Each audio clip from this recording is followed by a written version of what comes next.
Movie देखने का review देंगे। मुझे लगा मुंबई में है और ऐसा भी तो हो सकता है कि सिनेमा हॉल में हमें बियर वियर देना शुरू कर दे। फिर मैंने क्लोज़अप लिया तो मुझे पता चला कि ये बियर नहीं, नॉन अल्कोहलिक समथिंग है यार, मूड ख़राब। एंड सिंस ये मेरी मुंबई में आखिरी मूवी हो सकती है इस साल, तो मैंने सोचा रिक्लाइनर सीट्स तो लेनी बनती है। 900 रुपये की आई 2 recliner seat.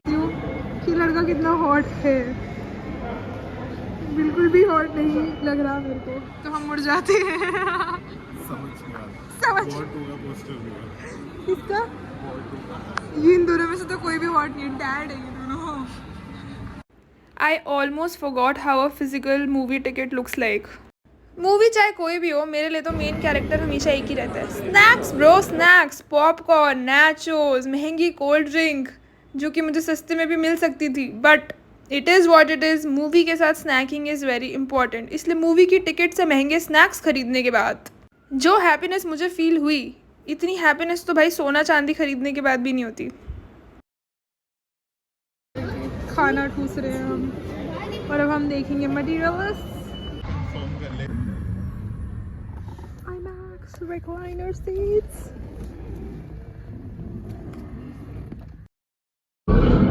Everyone, what's up? What's going on?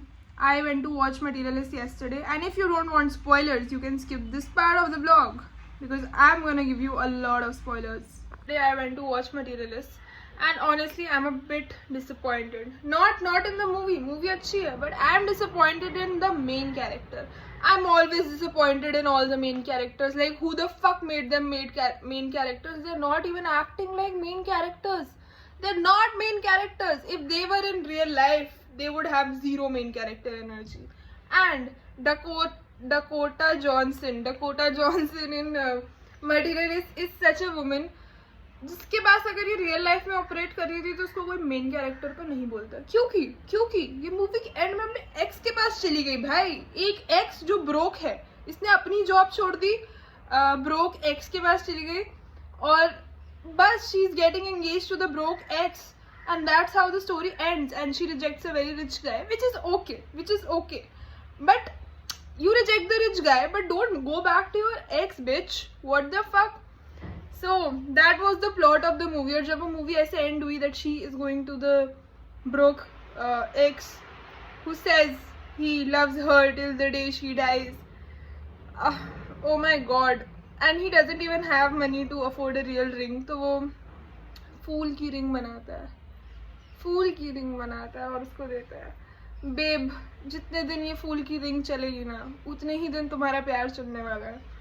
तो yeah, that was the movie's ending. And yeah, she rejects the rich guy because उसने हाइट बढ़वाने वाली सर्जरी कराई है जिसमें उसने 6 इंच अपनी हाइट के बढ़ा लिए। Okay, cool. But is this a reason to reject? And honestly, I've seen like whoever has good disposable income wants to spend it on their looks. It can either be makeup, it can either like any of you just want to fill your insecurities with money. But अब ये हो गया है कि marketing ने and branding world और what ever world you call it has created so fucking many insecurities. कितनी भरोगे भाई, कितनी इनसिक्योरिटी भरोगे? हर चीज़ एक इनसिक्योरिटी है। अभी मैं अपने कमेंट सेक्शन देखती हूँ, लाइक 50 पीपल आर सेइंग कि अरे तुम्हारे डार्क सर्कल्स हैं। Lighting is a thing. मैं मेकअप नहीं करना चाहती हूँ ब्लॉग्स में, but the thing is like people are so obsessed with perfection. Like तो क्या हुआ यार अगर मेरे डार्क सर्कल है, I am just human like you. And अगर if like I ran a predictive analytics कुछ model on the channel and I wanted to see कि भाई genuine लोग क्या बोल रहे हैं मेरे channel पे, क्या opinion है लोगों का। And you know the most written keyword in all my 400-500 comments on this channel is dark circles. Is literally dark circles. And I was shooketh like out of all the content I am creating, do people care about dark circles the most? It's daunting to say the least. Like, see, if a celebrity or if an influencer or if anyone who can just afford 70,000-80,000 rupees का filler और ये dark circle का भी there's a thing called, I don't remember, glutathione shit. So if people can afford that shit and they get that shit done and then उनको तुम्हें पता चलता है कि अरे they've gotten this shit done, you slam them कि why have you gotten this shit done, you are natural नहीं है, तुम प्लास्टिक हो, तुम प्लास्टिक हो. बट अगर लोग नहीं कराते हैं तो तुम गाली देते हो. एंड हाँ, ये एक छोटा सा थीम था जो मूवी में भी था कि उस बंदे ने अपनी 6 इंच हाइट बढ़वाई, तो उस मेन कैरेक्टर को प्रॉब्लम थी उस चीज़ से. टेक्निकली तो थी ना, that was the only reason she broke up with him. Okay, but I don't understand. मतलब अगर करा लो तो दिक्कत है. अगर वो 6 इंच नहीं बढ़वाता तो वो 5'9" का होता.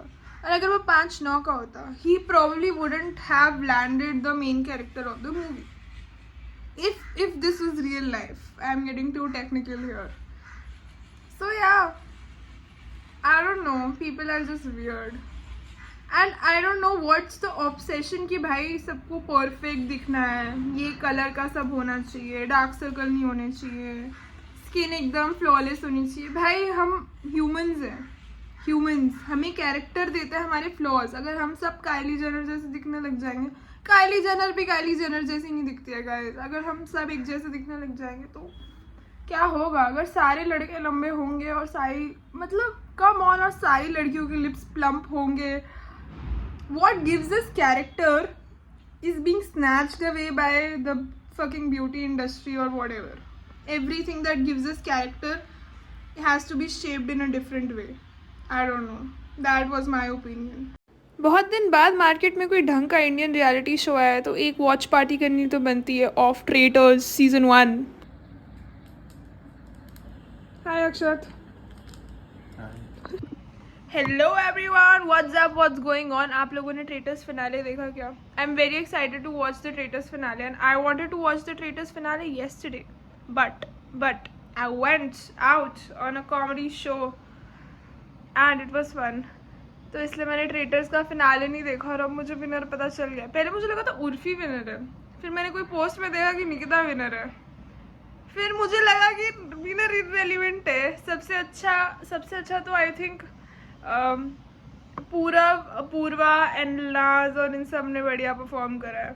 एंड आई डोंट अंडरस्टैंड कि भाई इतना बढ़िया शो उन्होंने शो को मोमेंट्स दिए हैं, तो शो या रियलिटी शो में सब एक एज के तो होते नहीं हैं. और ठीक है, सब ऐसा बकचोदी वगैरह करते हैं, तो ये लोग जो कंटेस्टेंट्स हैं वो बाहर आके दूसरे कंटेस्टेंट्स को बैश क्यों कर रहे हैं? That's my point. लड़ाई क्यों कर रहे हो भाई? इतना अच्छा एंटरटेनमेंट आपने क्रिएट करा है. After a while reality shows have taken थोड़ा सा up in India and I am a huge fan of reality shows because I love trash TV bro. Trash TV is my shit.